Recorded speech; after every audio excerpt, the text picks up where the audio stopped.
दूसरे के रूप को देखने के लिए, मुखचंद्र को देखने के लिए नेत्र ही पर्याप्त होते हैं। कदाचित अपना ही मुखचंद्र देखना हो तो दर्पण की आवश्यकता होती है। चैतन्य महाप्रभु की दृष्टि में श्री कृष्ण चंद्र परमानंद कंसुदासन मदन मोहन यदि आत्मा स्वरूप न होते तो श्री कृष्ण के दर्शन के लिए चित्त को दर्पण क्यों मानते? नेत्र की ही आवश्यकता होती, दर्पण की आवश्यकता तभी होती है जब अपना मुखचंद्र देखना हो। सांकेतिक ढंग से चैतन्य महाप्रभु ने स्पष्ट कर दिया कि आत्मा ब्रह्म है, ब्रह्म आत्मा है। बृहत्वाद ब्रह्मणत्वाद व आत्मैव ब्रह्म। श्री कृष्ण संकीर्तन, इस संदर्भ में ध्यान रखना चाहिए। भगवान नाम का संकीर्तन अर्थानुसंधान पूर्वक करें, सोने में सुगंध। एक विशेष बात है, शब्द में अचिंत शक्ति का सन्निवेश होता है। आजकल हम उदाहरण देते हैं, कोई खर्राटे लेकर सोया हुआ हो, कल्पना कीजिए उसका नाम लालू या कालू। उसे पुकारा जाता है लालू या कालू। अब प्रश्न उठता है कि जब कोई व्यक्ति खर्राटे लेकर सोया होता है, उसका नाम लेकर उसे पुकारा जाता है, तब क्या वो अपना नाम सुनने के बाद जगता है या जगने के बाद नाम सुनता है? क्या उत्तर होगा? अगर नाम सुनने के बाद जगता है तो सोया हुआ सिद्ध नहीं होता, और जगने के बाद नाम सुनता है तो नाम जगाने वाला नहीं सिद्ध होता। एतावता लालू कालू जैसे लौकिक प्राकृत नाम में भी अचिंत शक्ति का सन्निवेश है, जिसके बल पर सोया हुआ व्यक्ति जब उसका नाम लेकर पुकारा जाता है तो वह जग जाता है। और लालू कालू जैसे लौकिक नाम में भी अचिंत शक्ति का सन्निवेश है। तो वेदादि शास्त्रों के द्वारा जो सिद्ध श्री राम कृष्ण शिव इत्यादि भगवान नाम है, उनमें तो अचिंत्य अपूर्व शक्ति का सन्निवेश है। व्याकरणों के अनुसार हम इस तथ्य को उद्भाषित कर सकते हैं कि न स्वस्ति प्रत्यय लोके यह शब्दांगमादित्य वाक्यपदीयम जो व्याकरण का दार्शनिक ग्रंथ है, उसके अनुशीलन से यह तथ्य सिद्ध होता है। न स्वस्ति प्रत्यय लोके यह शब्दांगमादित्य, व्यवहार साधक ऐसा कोई बोध नहीं है जिसमें शब्द का अनुवेद न हो। पिछले दिनों हमने यहाँ संकेत किया था, वहाँ भी किया था। है कोई चतुर्चितेरा पारखी माई का लाल जो किसी भी भाषा के किसी भी शब्द या शब्द जन संस्कार का आलम्बन लिए बिना एक संकल्प कर सके, एक निश्चय कर सके, एक गर्व कर सके या स्मरण कर सके। शब्द से अनुविद्ध होने पर ही संकल्प, निश्चय, गर्व इत्यादि की सिद्धि होती है। शब्द से अनुविद्ध जो ज्ञान होता है उसी का नाम आत्मा है।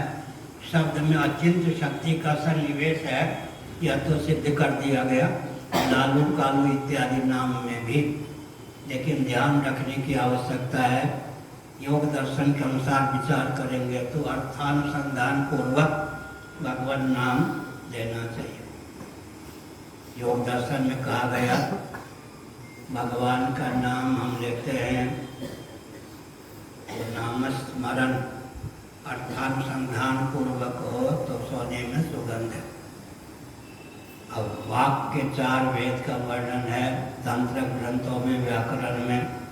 वैखरी वाक है, मध्यमा वाक है, पश्चंती वाक है, परावाक है। अर्थानुसंधान पूर्वक भगवान नाम का वैखरी वाक से संकीर्तन करने पर भव सिंधु में था पाने की योग्यता आ जाती है। करके देखिए। अर्थानुसंधान पूर्वक मध्यमा वाक से भगवान नाम का स्मरण करने पर भव सिंधु से व्यक्ति पार हो जाता है। अर्थानुसंधान पूर्वक भगवान नाम का संकीर्तन करने पर पश्चंती वाक से क्या होता है? भव सिंधु सूख जाता है।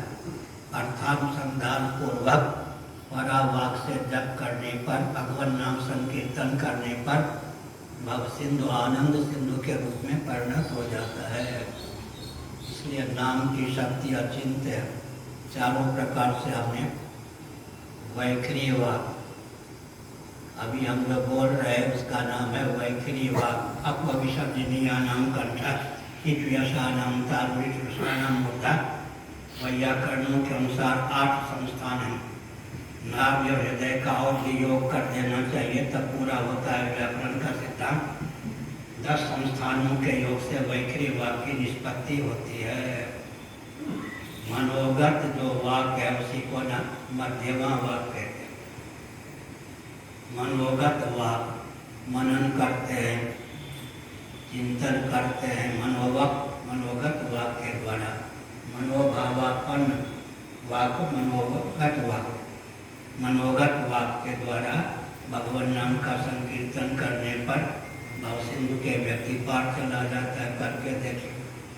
और मनोगत वाक, मन के सहित जब बुद्धिनिष्ठ हो जाए तब पश्यंती उसको कहते हैं, पश्यंती वाणी।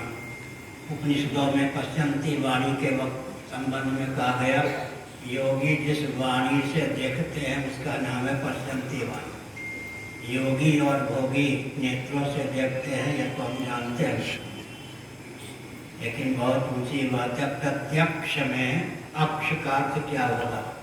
केवल नेत्र ही थोड़े, किसी भी करण का विषय है वो प्रत्यक्ष ही होता है।